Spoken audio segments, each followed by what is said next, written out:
mic off there. Hey guys, what's going on? Sitting there at the house getting this video ready for you. DATCON 2019 or DATCON, I don't know what I'm gonna call it, but anyway, I got the video finished and I'm about to upload it. And well, it's not the whole video, most of it. I didn't capture everything on mine, but I'm gonna put a link in the description to send you over to Kenny's page, Facebook, Trucking with Authority. I believe they caught the whole thing. Anyways, guys, hope you enjoy. See you, bye. What carriers love and hate about you. I'm Stephen Pettit. I work with the marketing team here at DAT.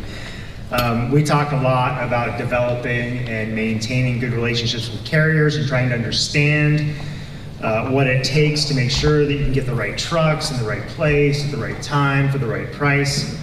Earlier this year, DAT surveyed 1,000 carriers to see what they value in their relationships with brokers. And this morning we're going to give you a sneak peek at those results. I think we're fortunate also to have 3 carriers here who can help put some of those results into context. We've got Julio Cisneros, Logistics Division Manager at Knight Swift. Kenny Long, in the middle there, President at Patriot Star and owner of Patriot Star. Patriot Star is a 22 truck carrier based in Chattanooga. And then at the end there's Sammy Lloyd. Sammy Lloyd is an owner-operator, single truck guy based in North Georgia. His YouTube channel, MakeCents, is well worth your follow. Hit the button below and subscribe. Smash it. It's really well worth your time if you want to see sort of a driver's seat view of what life on the road is really like. It's a terrific channel. I'd recommend you take a look. So how much of your business comes from the load board?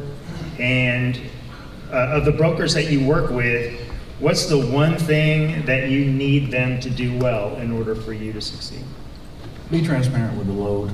I need good pickups, I need good deliveries, good times, and transparency is what I really like. And a lot of most of my stuff comes from the spot. So transparency, what does that mean to you? Can you define that? Yeah, we need an address, whether basically so we can use the new technology nowadays and look at satellite image and see where we're going into. Same with the delivery. I mean, that means a lot. I've got a big long truck. It's 280-inch wheelbase, and I'm usually limited on places I can get in and out of pretty easy. Okay. So cancel. But one that sticks out that was easily to remember. I booked a load and I had to deadhead about 100 miles to go get it, and I was about 2 hours out.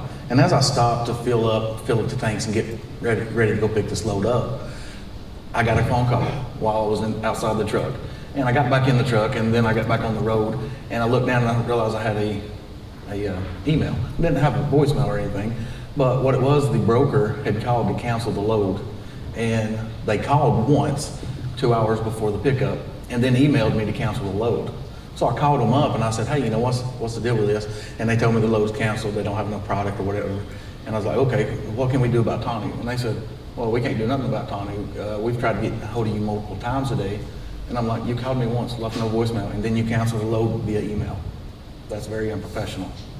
So, I mean, how would you have preferred that to work? I mean, obviously, you want to make a better connection, but is there, is that there are guys in the audience who might say, well, that was a pretty reasonable thing to do, right? Well, I offered to sit on, they said they don't have enough product, so I offered, I can sit on it till tomorrow, that's cool with me. And Right. they, instead of just giving me that option, they said no.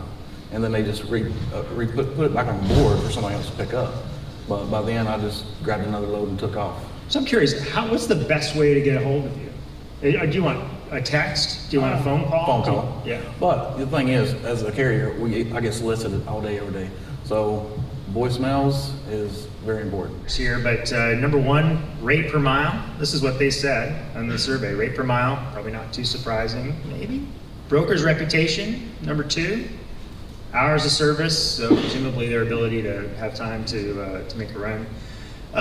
Number 4, shipper or receiver reputation. That was something we didn't really talk about yesterday, was the receiver's reputation in the shipper panel.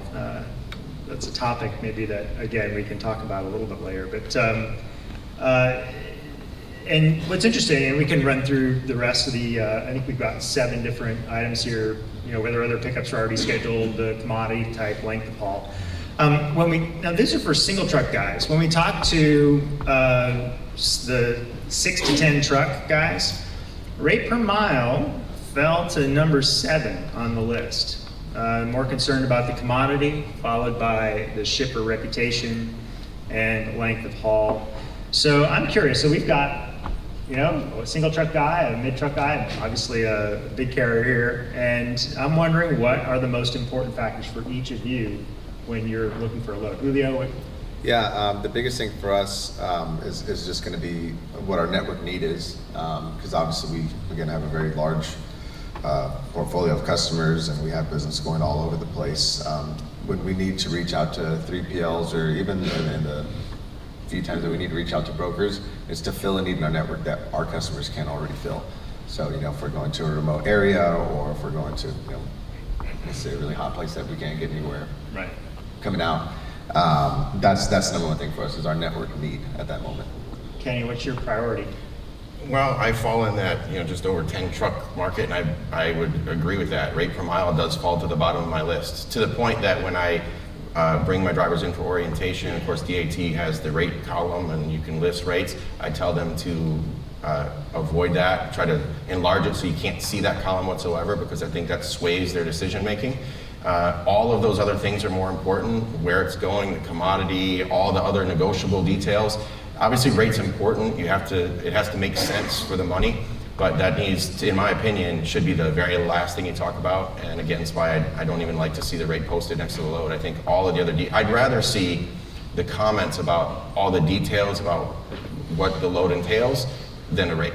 So is that reflected in the conversations that you have with brokers? In other words, are they just coming at you with rate, thinking that that's your priority? By and large, and I understand why, because you do have the 80% or better of all carriers are under 20 trucks, right? So the mega fleets make up a very small percentage of the trucks on the road. So most of them are the smaller guys that do care just about rate. So, on the broker side, I've taken those calls where, oh, I can do it for $3 a mile. Well, don't you want to know where we're going?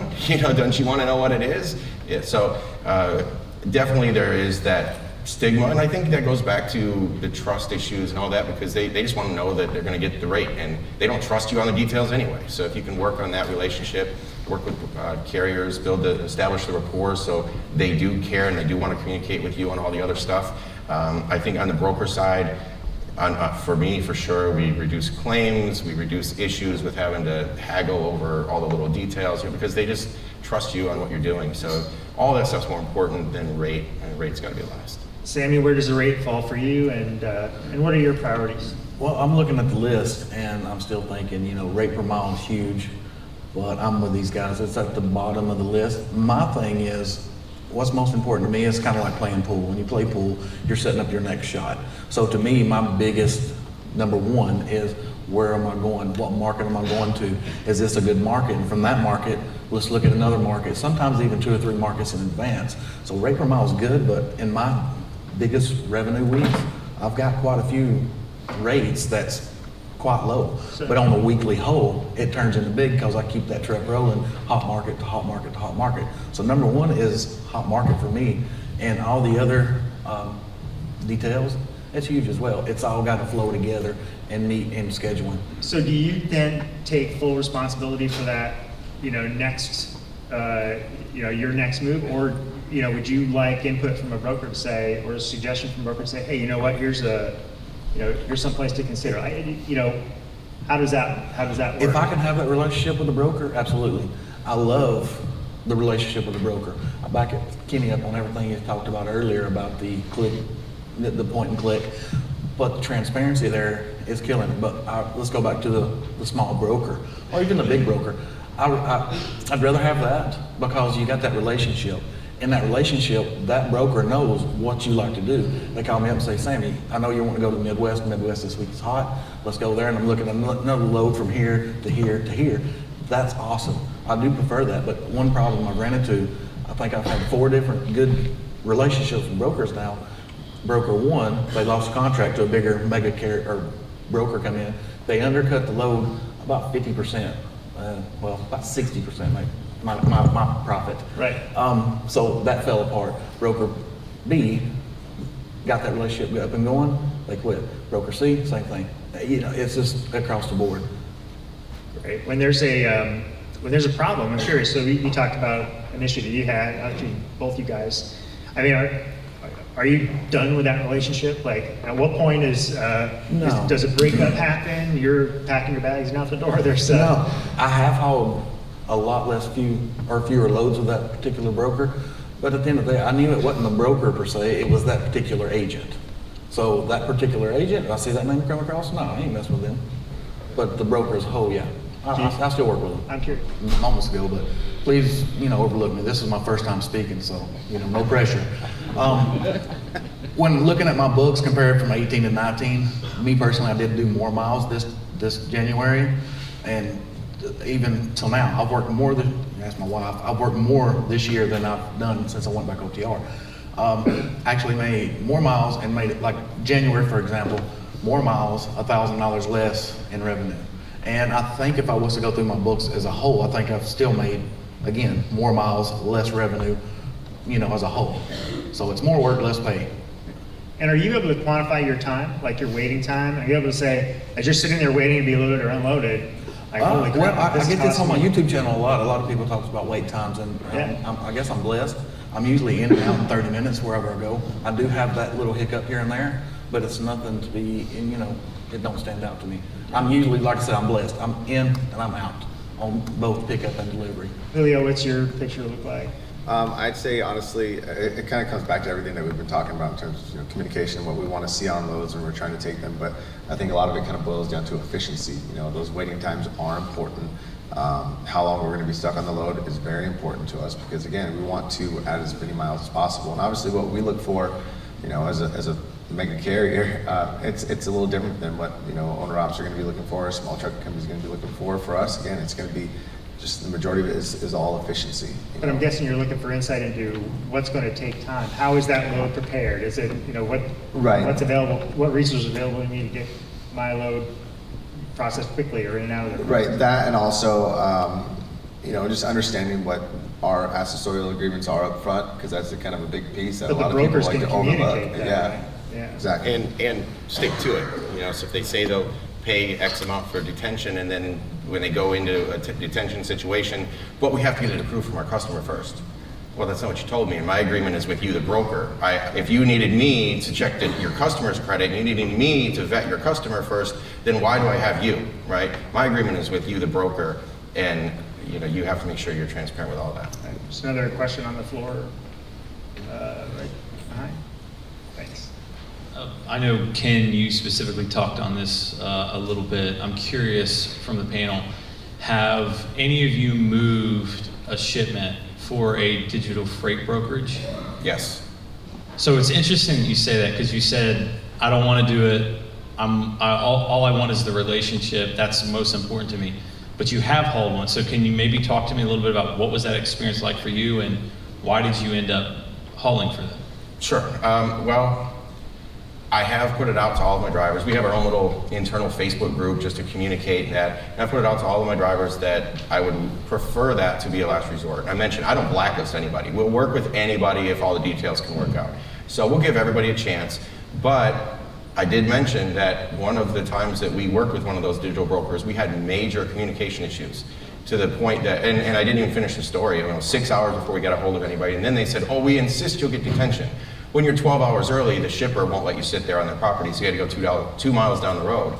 And so then, hours of service plays into that. We're a 12-hour break, 6 hours into it, he's got to go drive down the road, and then he's insisting that we're going to get detention. And detention's all based on this app, geolocated and all this. And then the broker that was trying to help us out, trying to do the right thing at midnight for this 2 a.m. appointment now calls us. So we got the appointment rescheduled. Well, now he's like 9.5 hours into his break. So he calls me and says, I'm just wait 30 minutes and head over there. And so he goes over there, and now they said, well, we rescheduled the appointment and you were 30 minutes late, so now you missed your appointment. Complete disconnect from reality, right? And so we've had a lot of negative experiences, and that's just one of several stories. Now we have moved several loads for some of them. And If they're just simple warehouse to warehouse backup bump and dock shipments and nothing goes wrong with it, they work great. They're smooth. Billing is easy through the app, all that stuff's smooth. If there's any complications, any issue, any variation, and only so much information can be typed in, like I said, you can describe it in writing, but there's so many details that I think are more important than just pick up, delivery, and rate. And that really needs to be negotiated. And if anything unusual happens, the app-based digital brokers fail big time. And we've had a lot of failure experiences like that. Do you guys, Yeah, yeah, anything to add on it? I've done a lot of app-based, loads, but the thing is, I've not had very many negative experiences. But I can say I had a negative experience with that one agent for that big brokerage. So that one, I kind of feel like Kenny does against, his negative interactions versus mine, that particular agent. I'm not going to say I'm blacklisting them, but the unprofessionalism that I dealt with for them, that I didn't go into detail, yeah, I'm not going to haul with that guy, that agent anymore. Now, the broker as a whole, absolutely. Now let's take that same thing over to the app base. They're killing it on transparency. They're hassle-free on detention. I don't have to argue with anyone. So I've had all positive. Now, if I do go down the same road he was, I'm probably going to change my opinion. But at the same time, me and him talked about it. I was like, I'm for it. But it does need to be tweaked. We do need more personal relationships. And I will also add, I still prefer a personal relationship. The thing is, they always fall apart. Right, and I imagine it's a personal relationship with expertise behind Yes. it, right? Yes, It's absolutely. See somebody who knows what they're doing on that. Yes. And to add to that, I think the driver-facing technology, so where the driver themselves is doing the point and click and booking the load through your TMS, for example, I think that's where the disconnect could be. But if you could have that same technology within, and I talked to a couple people, and I won't say who they're working for or anything, but I thought it was great because they have that same type of technology they're developing for their own agents, and their own agents can do the point and click or negotiate through this app or program within their company, but they still have the communication with the human to the driver, and you have a rep that's actually going to be there to support you when something goes wrong. That, I think, would bridge the gap, and I think that would be great. I actually want to add something to that. I know we're kind of running out of time, but they talked about having some of those bad relationships, and honestly, it sounds like a lot of it is kind of like a lack of integrity, and I think that's kind of it's kind of the route that a lot of brokers go, is they're just kind of turn and burn, use the next carrier that I can get, try to find the cheapest carrier that I can get, and they don't care, how they manage that relationship. And so it's a little scary, depending on what company you're working with when you're going through those, which digital platform am I going to work with? One thing I can speak to that we do specifically at Swift is we understand that it's a work in progress. This new app, we understand the industry's changing. Owner ops make up, I don't even know, the majority of the carriers that we work with. We don't work with the huge carriers. Just like most brokers can't work with us. So we really try to take that feedback and still make those calls even after they've been managing their freight through the app, in order to adjust what we do and how we build that app and kind of how we structure that platform. Because if it doesn't work for the people that are using it, it's not going to go anywhere. And obviously, again, the industry's changing, but we want to make sure that we're adapting the right way and still catering to the needs of our owner ops and small trucking companies. And I want to extend our thanks to our panelists today and to you guys for joining us here at the session, and to the guys who asked questions today. Please don't forget to provide your feedback in the app. Thank you again very much, and give a round of applause to our